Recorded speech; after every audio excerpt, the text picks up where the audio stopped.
Bangla audience is not ready for the cinema, including reviewer. Hello guys, welcome to reviewer square. তোমাদের সাথে আমি রৌনক, আমি Rio. আজকে চলে এসেছি আমরা যে অসম একটা মুভি রিভিউ করতে। তার নাম অথৈ।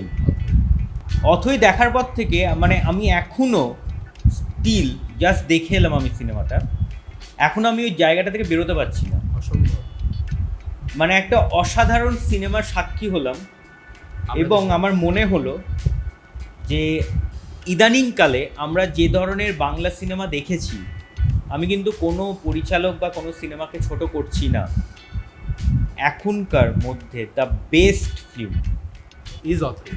একদম। তোমরা কোনো রিভিউয়ারদের কথাতে না গিয়ে জাস্ট গিয়ে হলে সিনেমাটা দেখে এসো। আমি রিভিউতে বলি যে তোমরা ওয়ান টাইম ওয়াচ কোনো সিনেমা যাও, হলে যাও, ওয়ান টাইম ওয়াচ এরকম, বাট এই সিনেমাটা আমি বলবো তোমরা 3-4 বার গিয়ে দেখো এবং তোমরা 3-4 বারে সেম জিনিসই পাবে, সেম সাইলেন্স অ্যান্ড ফিলটা পাবে। কারণ যা দেখলাম অর্ণ মুখোপাধ্যায়ের এটা ফার্স্ট ডিরেকশন ফিল্মের সত্যি মানে এটা দেখার পর মনে হলো যে যেন উনি যেন একজন অনেক বড় মাপের ডিরেক্টর, তার যেন এরকম একটা কাজ আমরা পাচ্ছি। তার সাথে তো অনির্বাণদার তো মানে তুলনাই হয় না, নো ডাউট।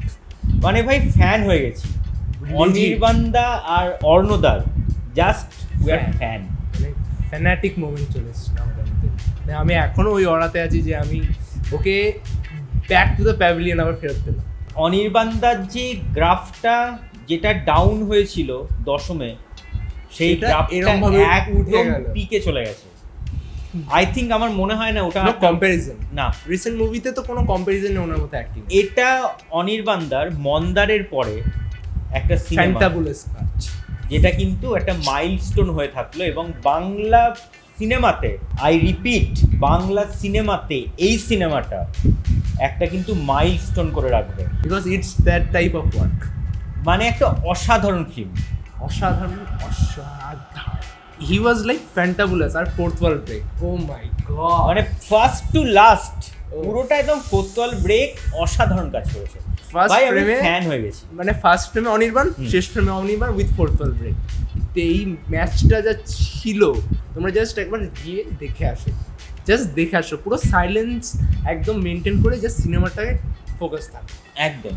ইভেন ইন্টারমিশনেও এমন একটা ইন্টারভেল ব্লক আছে, তোমরা হাসতে বাধ্য। আর লাস্টে 10 মিনিট, লাস্ট 10 মিনিট যে ক্লাইম্যাক্সটা, ইভেন মানে অনির্বাণও যে ক্যারেক্টার ওই ক্লাইম্যাক্সটা দেখার পরে, লিটারালি বলছি, ক্লাইম্যাক্সটা দেখার পর আমি আর ও মানে হল থেকে বেরিয়ে কোনো কথা বলতে পারছি না। মানে আমি না ওই পুরো ওই জোনটায় চলে গেছি যে একটা মানুষ এত ভালো সিনেমা বানাতে পারে কি করে।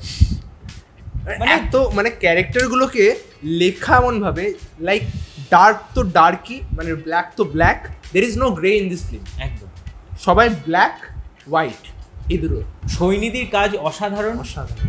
মানে ছোট একটা রোল, যার হচ্ছে একটা ড্রাঙ্কারের রোল আছে, তার অ্যাক্টিংও লাইক হিউমারগুলো জাস্ট অসাধারণ। অ্যান্ড কয়েকটা যে হোমাজ দিয়েছে, লাইক বিক্রম বেতালের একটা হোমাজ আছে, লাইটিং এর কটা হোমাজ আছে, সিলোভেট শটগুলো আছে, সৌমিক হালদারের কাজ ভাই মানে দারুণ লেগেছে, দারুণ। মানে সৌমিক হালদার লাইক উনি দেখিয়ে দিলেন যে আমি কাজ পারি। একদম ভাই। বাংলা ইন্ডাস্ট্রিতে যদি এরকম ধরনের সিনেমা হয় তাহলে আমি আছি, তাহলে ভাই ধরে নাও বাংলা ইন্ডাস্ট্রি এরকম উঠবে ভাই।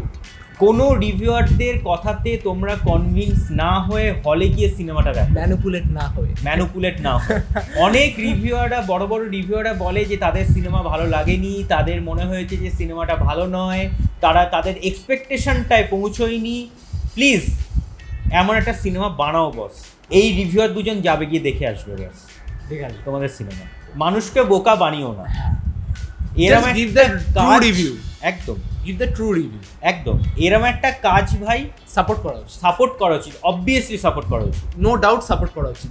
লেখালেখি অনির্বাণদা, থ্যাঙ্কস টু অর্ণদা, থ্যাঙ্কস টু SBF, এমন একটা কাজ আমাদেরকে প্রেজেন্টেশন দেওয়ার জন্য লিটারালি ভীষণ ভালো লেগেছে।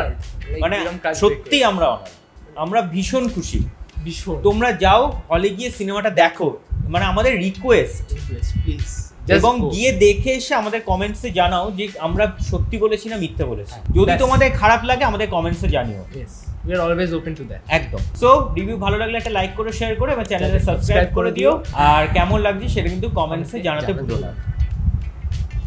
So at the end, game over.